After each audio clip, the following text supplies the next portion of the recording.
Salamатсызбы? Региондо Абалким автордук программасы. 2021-жылдагы ушинтип акырына чыгып, өмүрүбүздүн дагы бир жылы өттү да кетти. Кыргызстаныбыздын эгемендүүлүк тарыхынын дагы бир жылы жазылды. Өткөн жылдын октябрында бийлик алмашуу менен башталган бул жыл ичинде ондогон саясий окуялар орун алды. Президенттик шайлоо өтүп, өлкө башчылыгына Садыр Жапаров эң көп добуш менен шайланды. Конституция алмашып, элибиз 2010 жылда эли журт апрель-июнь окуяларынын кандуу кайгыларын башынан өткөрүп жаткан чакта кабыл алынган баш мыйзамды жокко чыгарып, жаңы конституция менен жашоону туура көрдү. Парламентте отурган 120 депутаттын саны 90го кыскартылып, партиялык бизнес жарым-жартылай болсо да жокко чыгарылды. Буга чейинки системанын жыргалын татып жүрүп үйрөнүп калгандар үчүн албетте мунун баары жаккан жок.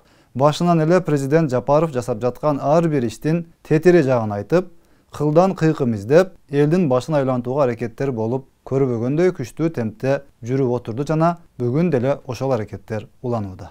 Эч нерсе таппай калганда президенттин кийген кийимдерине чейин асылып, сын тагып, жеке үй бүлөсүнө тиешелүү ушактарды таратып жатышты. Жапаров менен Ташиевке каршынын баары бир тарапка өтүп, колунан келишинче болгон мүмкүнчүлүгүнүн баарын колдонуп, күнү-түнү каралап, жамандап, ал эмес бийликти басып алуу пландарын түзүшүп, анын артынан канча аракет көрүштү. Бул жылы мамлекет үчүн, кыргыз эли үчүн адаттагыдай эле чоң сыноолор менен коштолгон мезгилдердин бири болду. Бирок саясатчылардын кимиси ким экенин, кимиси тили менен жан багып, ушак айың менен гана күн өткөрөрүн, кимиси саясий оюндар үчүн керек болсо эл ичинде согуш чыгарып салууга дагы даяр экенин, кимиси касамкор дагы, кимиси миң жүздүү арзан адам экенин жакшы билип калган эл журт алардын провокациялык кадамдарына алданбады, ээрчип кетпеди.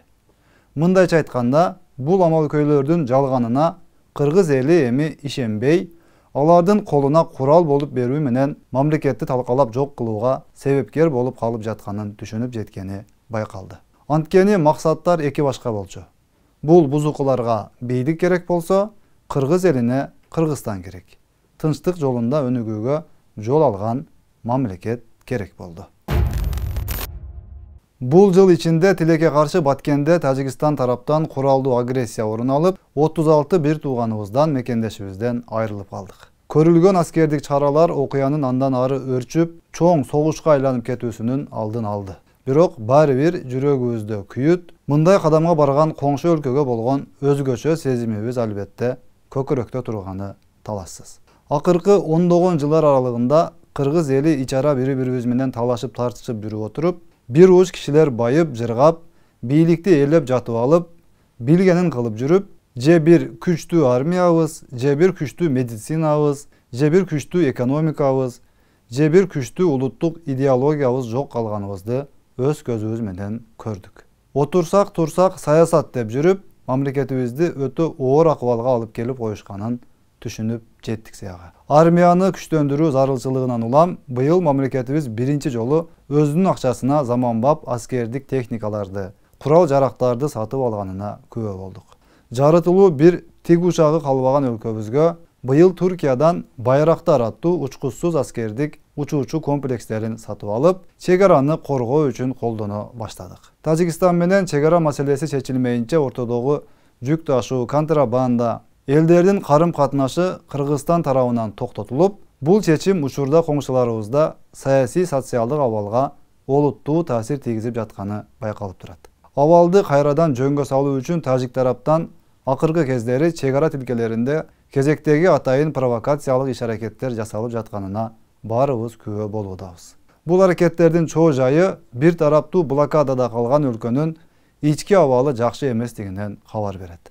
Мындай абалдын көпкө уланышы албетте коңшу өлкөнүн бийлиги үчүн өтө кооптуу экенин түшүнүү кыйын эмес. Кыйынчылыкта калып жаткан эл журт көпкө чейин үйүндө тынч отурбашы анык эмеспи?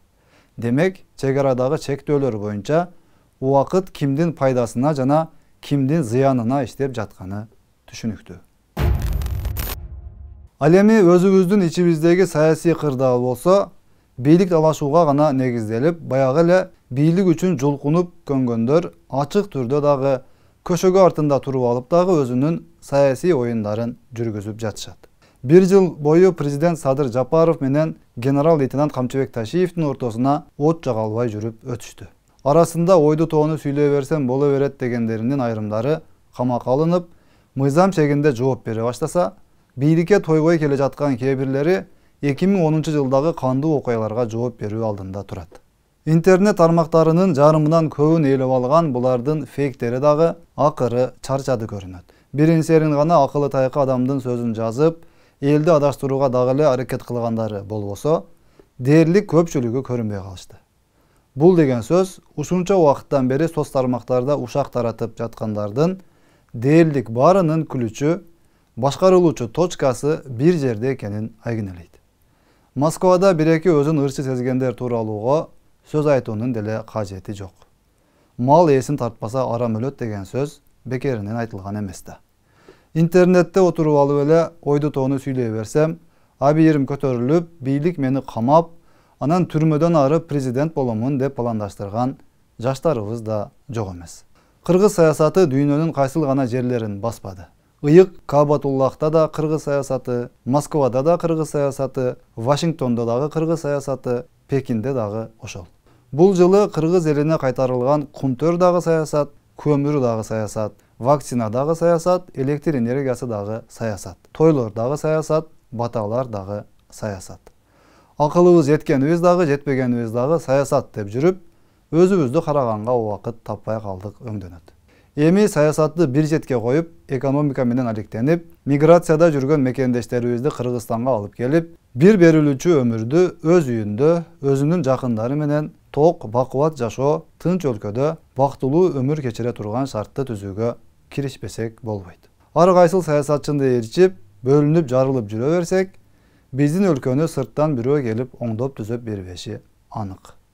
Тетирисинче биздин эгемендүү өлкөбүздү талкалап жок кылууга кызыктар тараптар жок эмес экенин эсибизден чыгарбашыбыз керек эмеспи? Саламатта калыңыз.